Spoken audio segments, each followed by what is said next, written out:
জামাতের বিরুদ্ধে কমপ্লেন কিন্তু খুব কঠিন এবং জঘন্য। কি ৩০ লক্ষ শহীদ হয়েছে, অর্থাৎ তারা ছিল স্বাধীনতার বিপক্ষে শক্তি, অর্থাৎ পাকিস্তান সরকারের। এই যে শহীদ হয়েছে, সোজা বাংলা আমরা বলি শহীদ হয়েছে, আর তার আগে তারা মাইরে ফেলাইছে।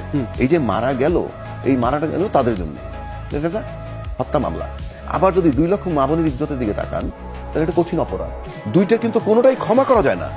মানুষ হত্যা বা গণহত্যা কিংবা এই যে মা বোনের ইজ্জত নেওয়া, এগুলো কম্প্রোমাইজ করা যায় না।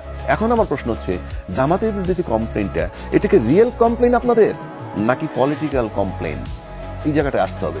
If it is a real complain, আপনারা পলিটিক্যাল কমপ্লেনের থেকে সরে আসবেন, রিয়েল কমপ্লেনে থাকবেন এবং বিচার করতে হবে। আর যদি বিচার করতে ব্যর্থ হন, আমি জামাতের ক্ষমা করতে রাজি না, বরং আপনি বিচার করতে ব্যর্থ হইলে আপনাদেরকে বলতে হবে আমরা ব্যর্থ বিচার করতে।